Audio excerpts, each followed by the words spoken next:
O Apocalipse, o livro mais impressionante e radical da Bíblia. Um texto sagrado que profetiza o final dos tempos. Que segredos se escondem entre suas páginas? Quanto tempo de vida resta à espécie humana?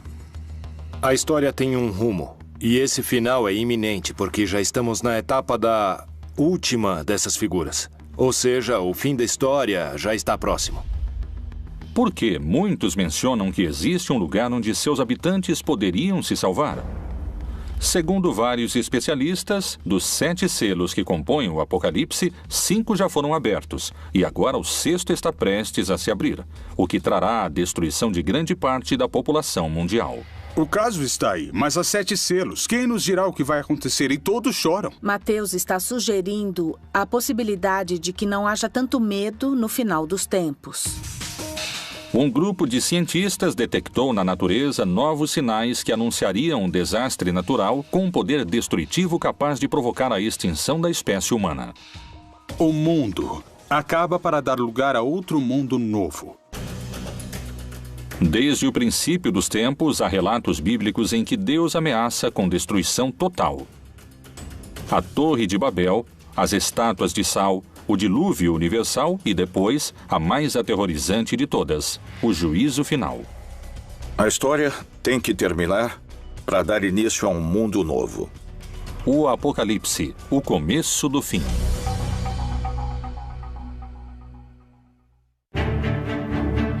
Ao longo da história, a ideia do fim do mundo provocou numerosas teorias. Algumas inspiraram esperança. Outras até provocaram suicídios em massa. Várias reavivaram o histórico enfrentamento entre a fé e a ciência.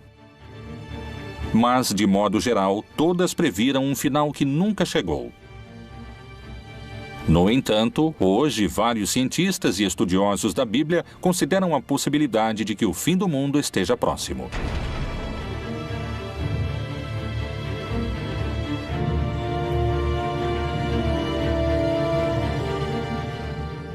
A grande quantidade de informações e o acesso imediato que temos aos fatos que acontecem no mundo nos levam a crer que são signos e sinais de que a profecia realmente está se cumprindo.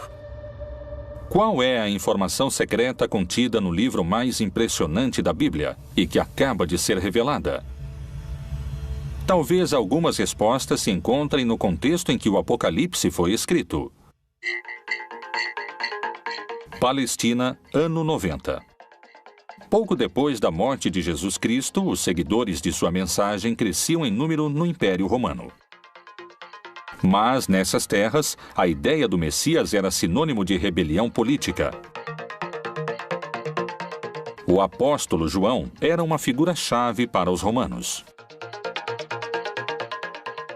Ele descreve um império corrupto, assassino, perseguidor, que se opõe a essa verdade messiânica que eles interpretam. Então, ele vê esse mundo em estado de destruição. O livro do Apocalipse é uma fórmula literária em que, de alguma maneira, aqueles que o escreveram tentaram dar certa esperança às pessoas que estavam sofrendo uma perseguição. O autor do livro do Apocalipse se apresenta como um desterrado na ilha de Patmos e é geralmente identificado como o apóstolo João. O Império Romano concedeu a João um destino mais benévolo que ao resto dos seguidores de Cristo. Ele foi exilado na ilha de Patmos. Lá, ele teve as supostas revelações divinas que plasmou naquele que se tornaria o livro mais controvertido da Bíblia, o Apocalipse. O livro do Apocalipse foi escrito pela Igreja no último momento do Novo Testamento, por volta do ano 100, e significa a revelação. Através de visões proféticas, o livro parece prever a destruição do mundo de maneira progressiva até o retorno de Jesus, que regressará para julgar toda a humanidade e salvar os cristãos. A estrutura do texto é complexa. Contém etapas distintas, marcadas por 7 selos, 7 trombetas e 7 taças.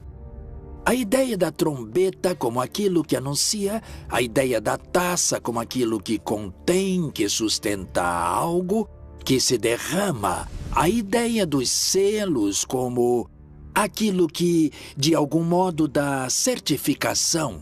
Os selos seriam acontecimentos que se deram de maneira constante ao longo de pelo menos 2000 anos. Existe a postura antiga, que considera que tudo anunciado no Apocalipse já aconteceu, e a postura futurista, que crê que está para acontecer.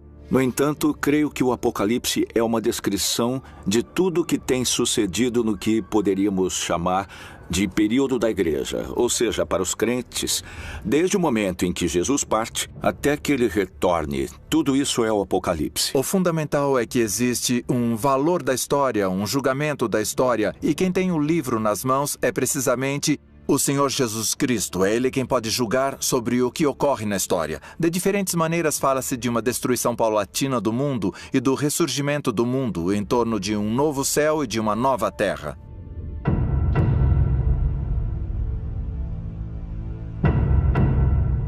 Até hoje, esse texto complexo tem suscitado todo tipo de interpretações. Uma das hipóteses é que nos encontramos na fase final do Apocalipse. É a etapa chamada Grande Tribulação.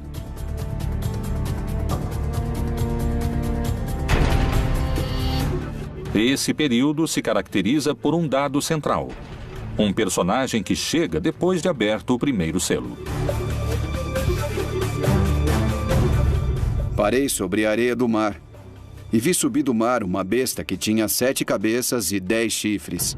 O que o Apocalipse diz é que então vai haver uma batalha em que o vencedor final será Cristo. Ele vai vencer o anticristo, a besta.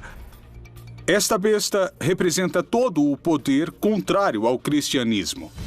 O primeiro selo é um cavaleiro branco que representaria os falsos cristos que vão se deixar enganar quando renunciam ao verdadeiro rei, que é Jesus. O texto narra que a besta tem tanto poder que vencerá todos que tentem enfrentá-la. Mas quem representaria a figura da besta? E quando acabarem seu testemunho, a besta que sobe do abismo travará guerra contra eles, e os vencerá e os matará. Através da história, esse personagem foi mudando em suas diferentes interpretações. Hoje, o líder da Igreja Católica identifica o anticristo com uma figura que surpreendeu sua própria comunidade. O Papa disse que o anticristo é a corrupção, e disse, em algum sentido, que é adaptar, é uma adaptação da Bíblia. João, que fala do anticristo no Evangelho, diz que o anticristo é aquele que não crê em Cristo, que nega Jesus. E o que está na Bíblia, quando diz que o número da besta é 666 ou 666, é que são letras. Porque em nenhum idioma antigo, nem o grego, nem o hebraico, nem o latim, havia números. Existiam números, mas eram representados com letras. Estão indicando um nome. E em hebraico é César. Então, pode ser que represente o poder político que ataca a igreja. A condenação dos corruptos pelo chefe máximo da igreja causou impacto ao expor a figura do anticristo. O diabo é uma configuração que pode ter expressões muito claras em personagens nefastos da humanidade, como Hitler, como Videla, como Pinochet ou uma pessoa como Stalin. Pessoas horríveis da humanidade, mas não sei se o diabo se encarnou nelas. Eu acredito que eles foram expoentes da maldade, que seria atributo do diabo. Mas creio que nos equivocamos e que o pior da maldade é exercida por seres humanos. Por trás de tudo isso, há homens e mulheres que a exercem. Então, aí, podemos identificar os anticristos que existem nesse sentido. Segundo a tradição cristã, se acreditamos no anticristo na Terra, poderíamos afirmar que o primeiro selo já foi aberto.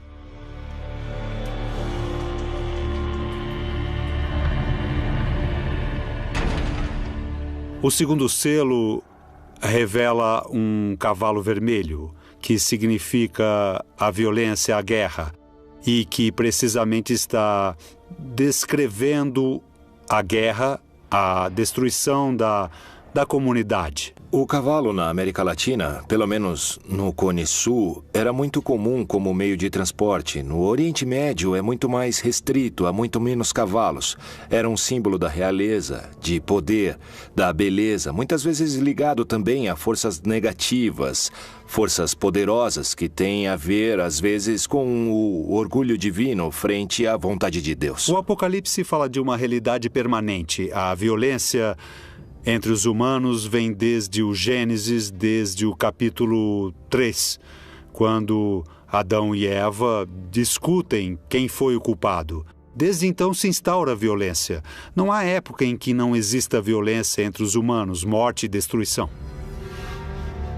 Se levarmos em conta que as duas guerras mundiais do século XX fizeram mais de 80 milhões de vítimas, é evidente, não podemos deixar de concluir que o segundo selo já foi aberto.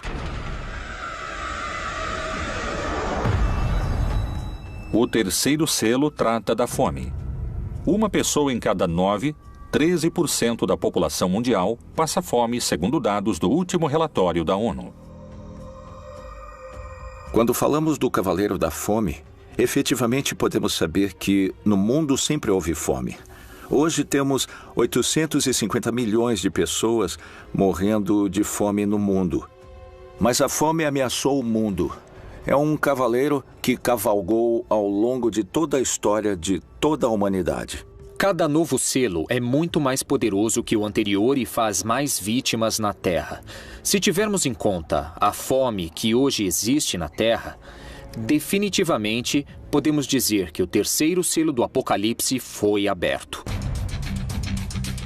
O quarto selo é um cavalo preto, que desencadeia muitas enfermidades, a peste. E é algo que também pelos meios de comunicação conhecemos globalmente. Sabemos bem o que está se dando com as epidemias, com as endemias no mundo todo, e certamente nos faz refletir que isso estava anunciado ou estava dito no Apocalipse.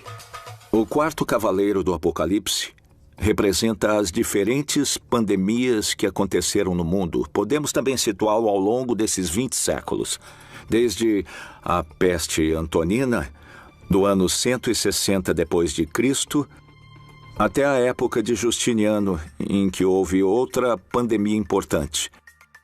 No século XII, houve a peste bubônica e no século XIV a peste negra. Como resultado, a população da Europa perdeu 1/4 de sua população. É muito interessante porque há uma parte do livro do Apocalipse que diz que 1/3 dos homens morreriam. Por estas 3 pragas foi morta a 1/3 dos homens. Pelo fogo, pela fumaça e o enxofre que saíam de suas bocas. E houve momentos na história em que literalmente morreram 1/3 ou 1/4 dos homens. E na nossa época, já no século XXI, estamos diante do H1N1 ou diante da epidemia da AIDS, ou o risco de uma guerra bacteriológica. Tudo isso tornaria perfeitamente textual uma praga como o quarto cavaleiro do Apocalipse. Alguns especialistas afirmam que todas essas doenças são sinais de que o quarto selo já poderia estar aberto. Segundo o Apocalipse, os 7 selos vão deixando em seu caminho guerra, fome, morte e destruição. Com cada abertura, o fim dos tempos e a batalha final parece estar mais próxima. O quinto selo não menciona uma forma de destruição como os outros, mas descreve o pedido dos mártires para que chegue a hora do juízo final. Mártir em grego significa testemunha. Esse quinto selo representaria os crentes de toda a história que estiveram dispostos a pagar com sua vida. A afirmação de que Jesus é o Senhor e o Salvador. Eles clamam a Deus pelo fim da perseguição, pelo fim da destruição. E é isso que nos revela o quinto selo, a visão dos santos, pedindo o final dos tempos. No entanto, a resposta é o que há de mais tremendo no Apocalipse, o mais difícil de aceitar e acreditar. Há que se cumprir o número. Eles devem ter paciência, porque a destruição vai continuar, ninguém sabe quanto tempo. Mas o cristão precisa confiar que Deus sabe quando e como vai terminar. Segundo algumas interpretações, os infortúnios mencionados nos primeiros selos, a fome, as guerras e as doenças, já aconteceram. E, pelo contrário, os fatos prenunciados pelo sexto selo, o mais temível e dramático de todos os narrados no livro do Apocalipse, estaria por acontecer. E, para muitos, suas consequências são impossíveis de conter. Quais são essas catástrofes? De que tempos estamos falando? Há alguma possibilidade de deter essa contagem regressiva?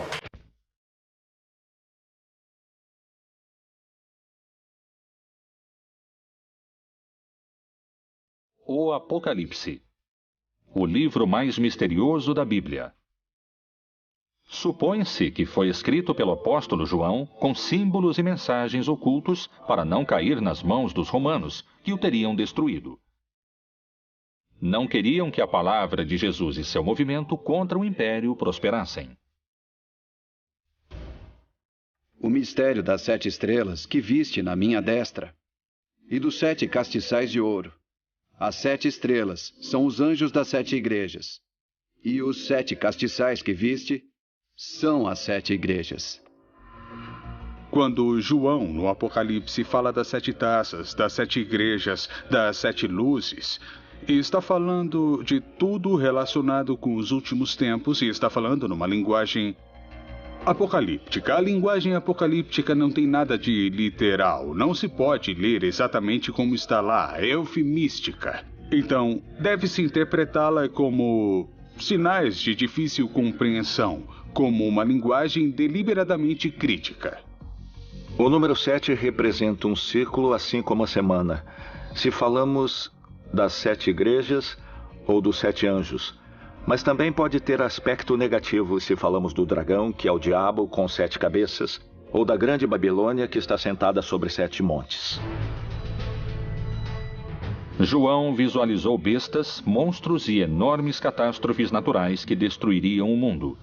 No entanto, também descreveu um lugar que será salvo.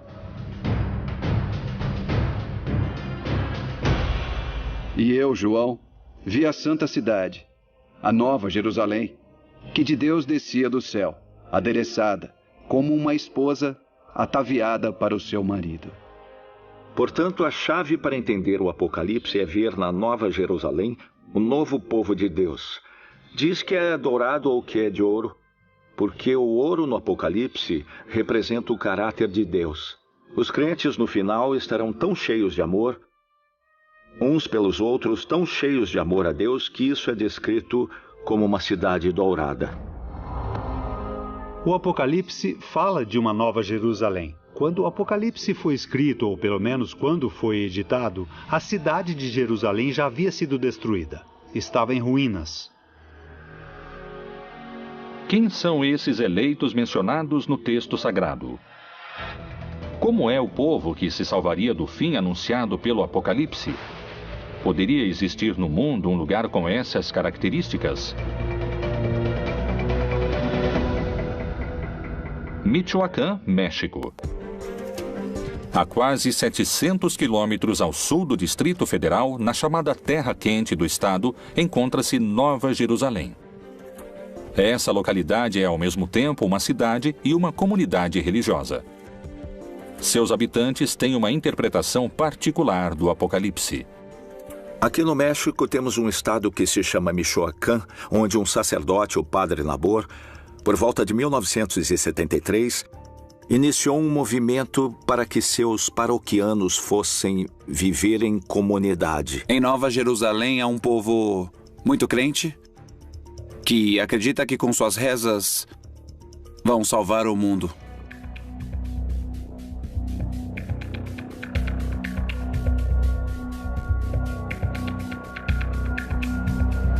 Nessa cidade nos disseram que o mundo vai acabar e que só vão se salvar aqueles que têm fé em Deus e os que rezam, os que se ajoelham e pagam o dízimo, os que se humilham, os que ficam de joelhos diante do tirano, que é o que sempre nos disseram.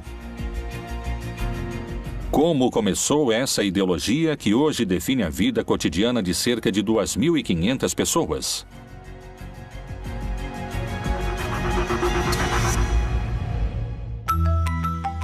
1973. Gabina Santos, uma camponesa de Peruarã, trabalhava em um campo como todos os dias. Mas esse não era um dia comum.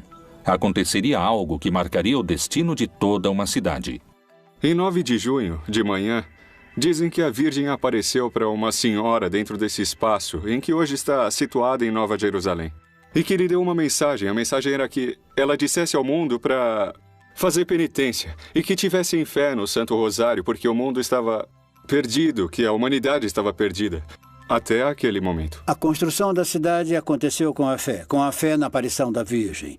E depois começaram a vir, primeiramente, os habitantes vizinhos daqui. E nessas peregrinações, alguns resolveram morar aqui.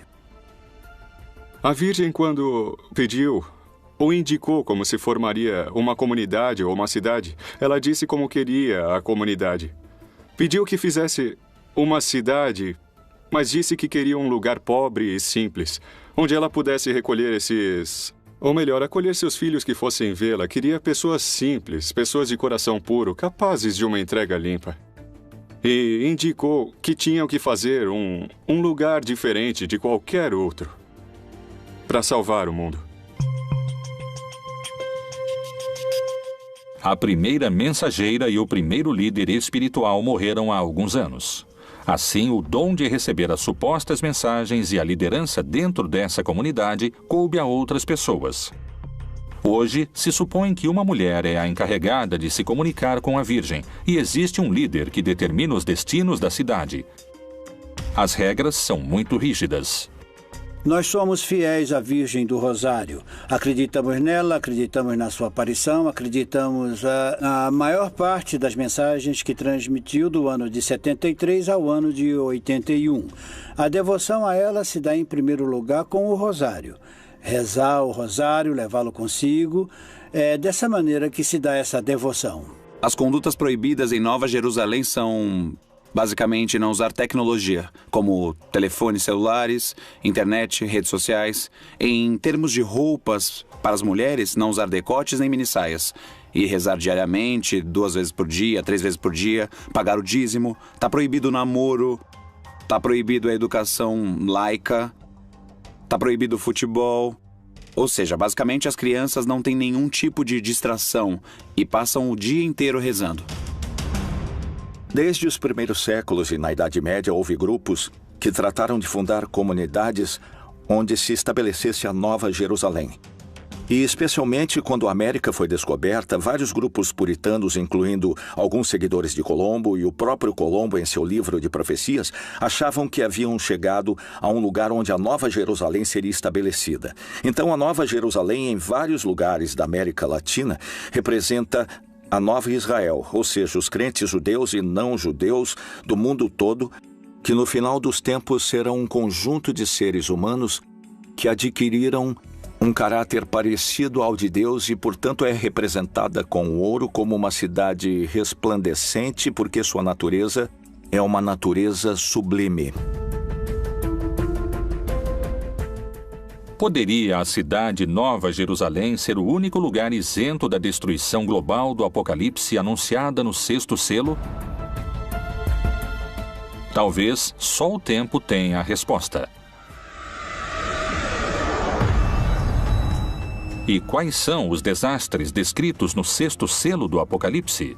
Fala de cataclismos e de fenômenos naturais, que também são destrutivos para a comunidade perseguida, mas que refletem de modo mais direto que é Deus quem controla a história, porque é Ele que, nesse caso, desencadeia os fenômenos naturais. Nos 4 primeiros cavaleiros, quem os desencadeia são os inimigos, mas nesse caso é Deus mesmo quem controla a natureza. Em toda a Terra vai haver um grande terremoto que dará origem ao começo desse cataclismo apocalíptico que marcará a diferença entre o fim dessa época, ou éon, e o novo éon, ou a vida eterna. Uma das teorias sobre Nova Jerusalém indicaria que essa comunidade também seria protegida desse último selo. Ela tem características geológicas em seu subterrâneo, onde se juntam placas de cobre, ferro e metais, que tornam a terra mais forte para resistir a um tremor. Possíveis coincidências se ocultam entre os textos do Apocalipse. Será a natureza quem definirá o final dos tempos? Que segredos se escondem entre suas páginas em relação a terremotos e vulcões? A interpretação de vários estudiosos da Bíblia sugere um cenário dramático na etapa mais destrutiva, que profetiza uma devastação planetária. O que é o Anel de Fogo?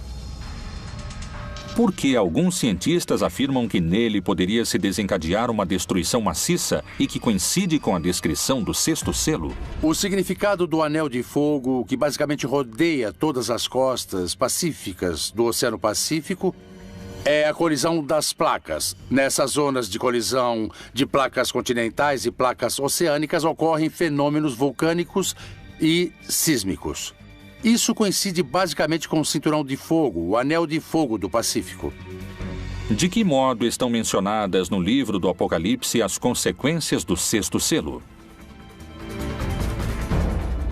Mas quanto aos covardes, aos incrédulos, aos abomináveis e aos homicidas, e aos que se prostituem, e aos feiticeiros, e aos idólatras, e a todos os mentirosos, a sua parte será no lago que arde com fogo e enxofre, o que é a segunda morte.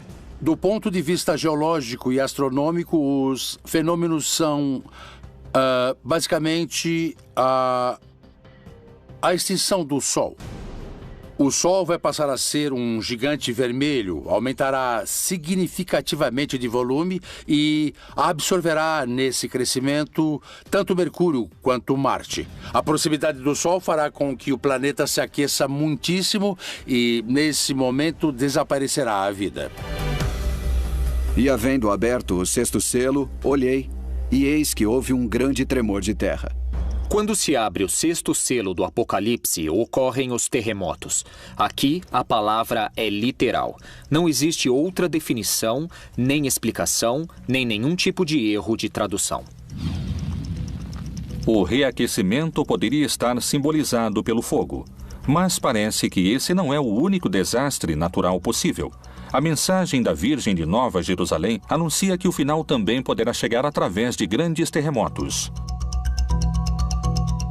Qual é a visão dos cientistas? Tal como o Anel de Fogo, também existe um risco maior de terremotos na América Latina? Equador, 31 de janeiro de 1906, magnitude 8.8. Chile, 22 de maio de 1960, magnitude 9.5. Foi o terremoto mais violento de que se tem registro. 4.000 pessoas morreram e cerca de 2 milhões perderam seu lar. México, 19 de setembro de 1985, magnitude 8.1. Mortos, 20.000. Haiti, 12 de janeiro de 2010, magnitude 8.0. 220.000 pessoas morreram. Os pontos do mundo com maior atividade sísmica são os que se encontram próximos de alguma falha, que é a união entre duas placas tectônicas. Toda a costa ocidental da América, não só da América Latina, mas também da América do Norte, que é parte do Cinturão de Fogo do Pacífico, tem atividade sísmica permanente, de graus baixos até graus altos, mas sempre está relacionada ao movimento das placas tectônicas, como é o caso também do vulcanismo. Porque se levantará nação contra nação e reino contra reino. E haverá terremotos em diversos lugares, e haverá fome e tribulações. Estas coisas são os princípios das dores. O aumento da grande quantidade de terremotos que vem acontecendo desde 2009 é um fenômeno que a ciência investiga e para o qual ainda não pôde dar uma verdadeira explicação. Os textos messiânicos ou apocalípticos podem ser lidos de várias formas, e sempre em cada geração há os que dizem que está para acontecer, porque isso faz alusão a Obama, faz alusão a Putin, faz alusão à crise econômica. E isso fala de tal guerra, ou seja, sempre houve pessoas que tentaram interpretar os textos e focalizá-los. Na seita do Mar Morto, há um tipo de literatura que se chama Pesher. que é a interpretação, por exemplo, do profeta Habacuque ou outros. E aí eles fazem isso, há um texto bíblico e eles agregam. Essa figura é tal pessoa que existe hoje, ou seja, querem ajustar o texto e adaptá-lo. Ou dizer, viu, isso explica o que está acontecendo hoje em dia. No início do século XX, começaram a surgir os primeiros sismógrafos e assim começamos a ter um registro mais exato da atividade sísmica até o presente, com melhores equipamentos e uma maior quantidade de equipamentos para registrar a atividade sísmica. E assim podemos verificar com maior precisão todos os sismos que ocorrem no planeta.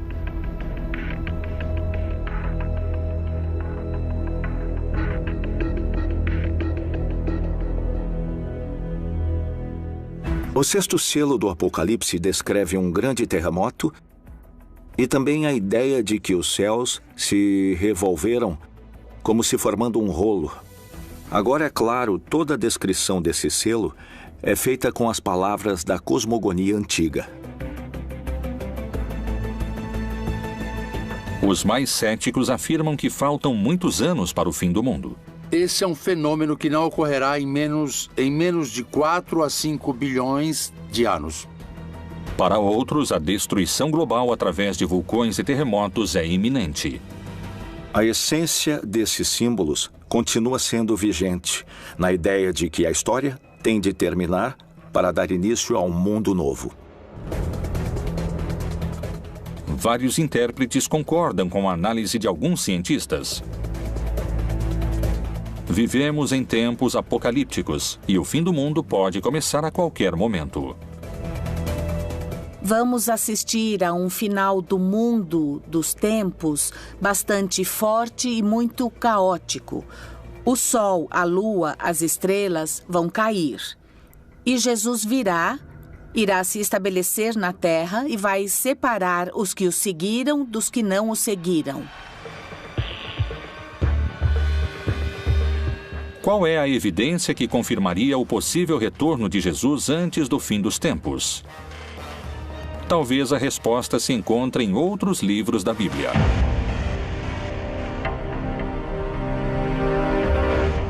O Apocalipse é o livro mais antigo e controvertido da Bíblia. Tanto no Antigo como no Novo Testamento, vários profetas descreveram como seria o mundo em tempos apocalípticos.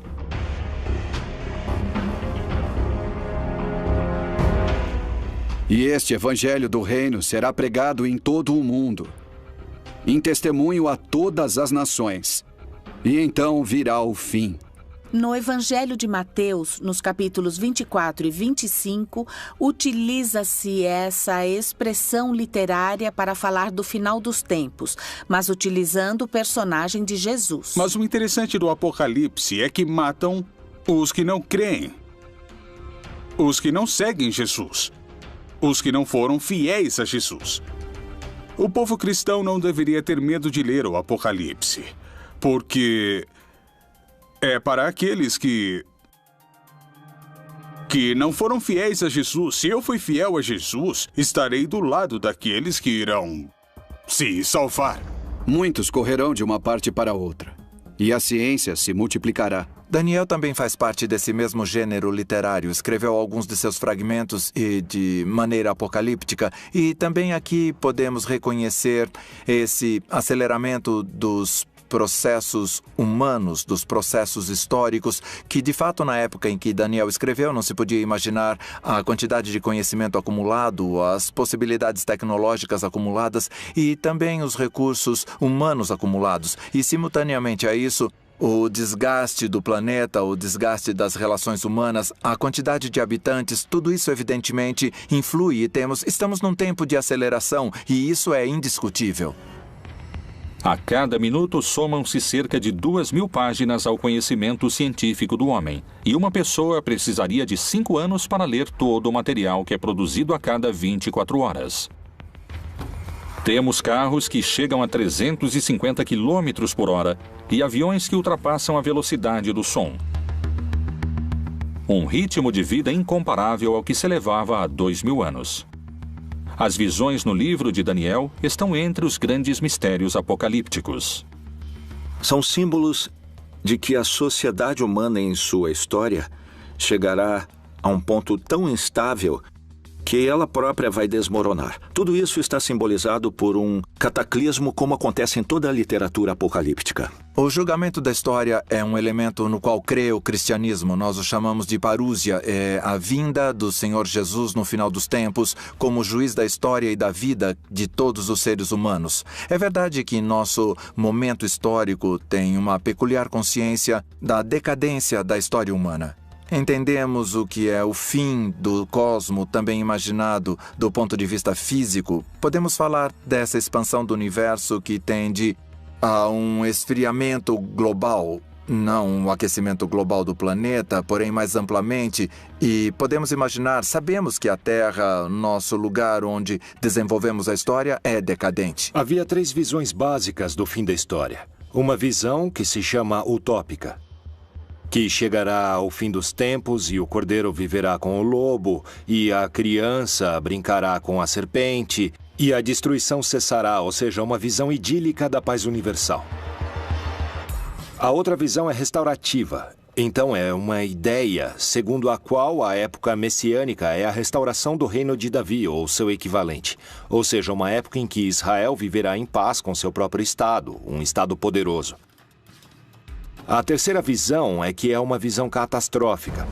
Crê que antes do final da história e da paz, haverá uma época terrível de guerras, de lutas, que tem um valor simbólico no mundo ocidental, o Armagedon, que usa como término da luta final.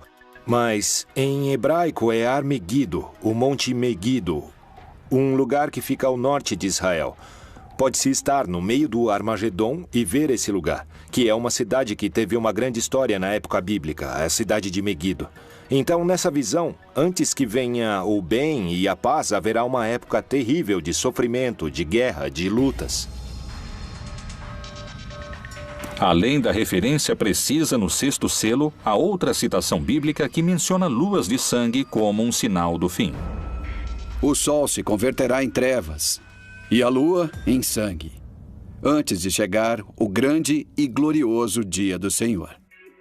Lucas, no livro dos Atos dos Apóstolos, fala de uma lua vermelha.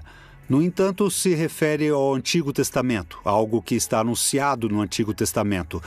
Pois em muitos livros do Antigo Testamento fala-se do fim, sobretudo da vingança de Deus ou do dia de Yahvé, em termos apocalípticos. E esse gênero literário utiliza imagens cósmicas tremendistas. Sem dúvida, cria uma imagem que havia no Antigo Testamento para simbolizar algo catastrófico, uma intervenção de Deus especial. Alguns se baseiam em dados científicos. Outros na fé e em sua própria interpretação desses textos sagrados. Muitos afirmam que estamos a caminho de abrir o 7º selo e que começou a contagem regressiva. O que ninguém sabe é se o mundo acabará em milhares de anos ou em poucos minutos.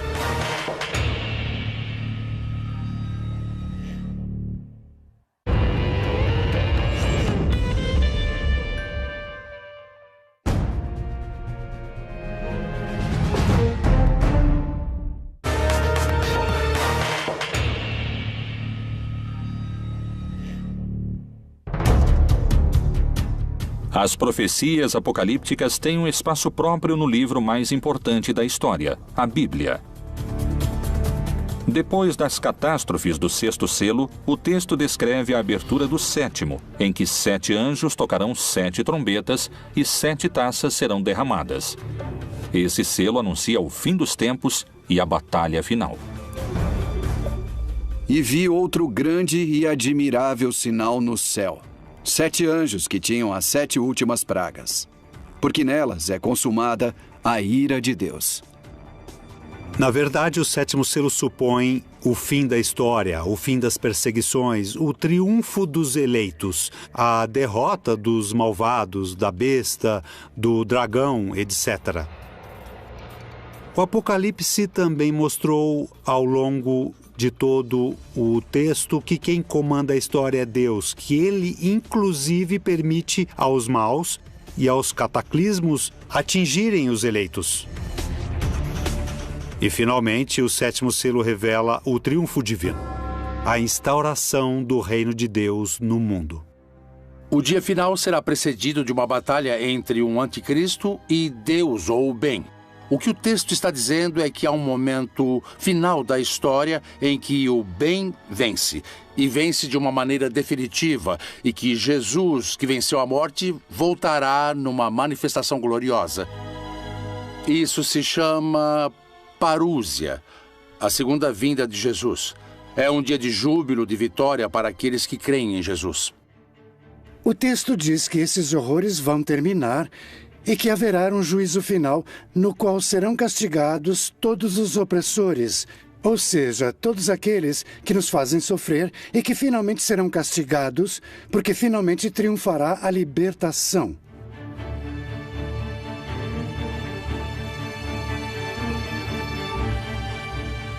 É uma mensagem de esperança.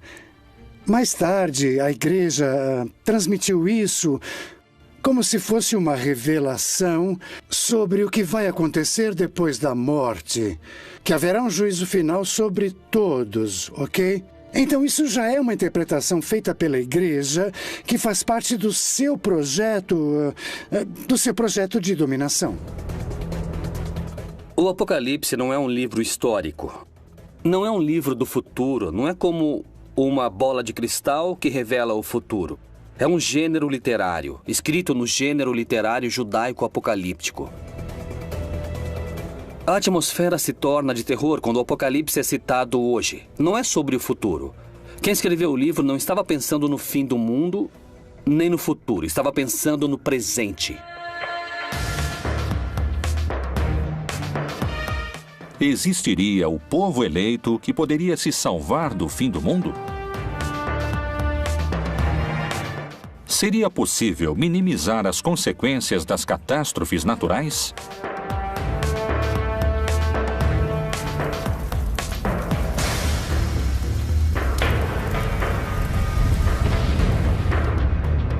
Se as interpretações recentes estiverem corretas, estaríamos em contagem regressiva? Seria preciso um milagre para nos salvar? O Apocalipse seria o melhor roteiro de um filme de ficção ou a advertência de um final anunciado? Só o tempo trará essas respostas.